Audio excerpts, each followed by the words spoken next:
Hello YouTube, this is Bad Halo Forging, and it has been a while, hasn't it? It's been almost 2 weeks. And I'm sorry about that, but I know I think I said I'd be uploading like maybe 3 times a week or once a week. Sorry about that. I tried to, but a lot of stuff happened. I had a lot of projects due, stuff like that. But I should be trying to get back on the actual schedule now. I'm not sure. So don't expect regular uploads for a little bit until I get everything settled. Anyway, that's enough of that. Into the video. In today's video, I'm going to be talking about 4 things that I think Halo 5's Forge could use.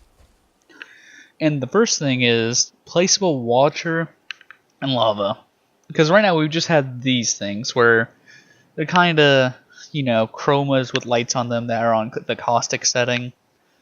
While they're all good and all, it'd be nice to actually have stuff, maybe have volumes of water that look like real water, and some of them are hazardous, meaning they kill the player or damage it, and then others are safe. Same with the lava. That's something I've known that a lot of my buddies have been wanting, and I think it'd be a really good addition. Nice and simple, Second thing I would like to see is the return of pre-made buildings. And you might go, oh wait, we have prefabs though. And yes, you're right, prefabs are a great thing. I love them. I've been using them a lot more. And there are some downsides to these though. For example, you can't put as much detail into them and make it to where it costs a reasonable amount of objects. And also, they seem to be smaller than some of the pre-made buildings. Like, I'll give you an example in a little bit. In Halo 4 right about now, and you look at these have a good bit of detail. I mean, they're not super intricate, like it's the best thing you've ever seen, but you can definitely tell that there's more detail in these than a good bit of prefabs. And don't get me wrong, prefabs could have a lot of detail. It's just whenever you're making a prefab, you have to think, okay, well, if I want to make it intricate, I'm going to add like 50 objects to it to make it look really nice.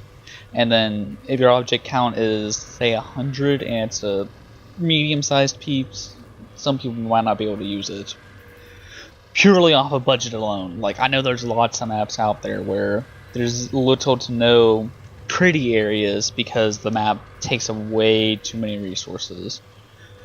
And if you look right here, you can see how big the bunker is. I think going back to Halo 5, if you were to compare the two in terms of cost, this is 60. I forgot how much that was. They'd probably be around the same price, but you'd get more with your book with 2 bunker round pieces than this. Anyway, on to the next thing. The third thing I would like to see is more scripting. Oh yes, you had to know this was coming. If you watch my channel, you know I like scripting. I love it. I mean, I'm not the best at it, but I do enjoy it. It's fun. Scripting has added a lot of stuff to Halo, and I just want more scripts, like maybe a script where it adds in player characters. Like, you could have multiple characters. Say you put down a character prop, right?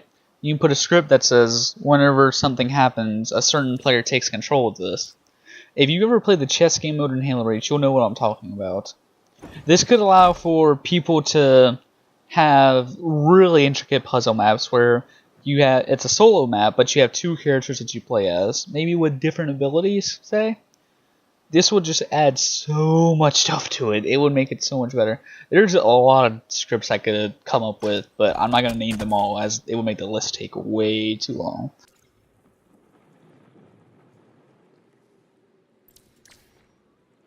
And finally, AI. AI would be a great addition to Forge. Imagine this. You can now, if they added it, you can make maps with all kinds of stuff. Even though it was only something as simple as auto turrets from Halo 4, if you remember those. That would add so much more stuff. Just imagine automated shade turrets. You could make bases that could be defended by 2 or 3 people and attacked by like 10. You could do all kinds of stuff. And if they didn't want to add fully fledged AI, because I know that'd be hard, at least add the turret and do this. And what they could do is have pre-made blocks, Let's say they're about 64 by 64. They range in a huge number of areas. Like some could be hallways, some could just be straight up flat blocks, all kinds of stuff.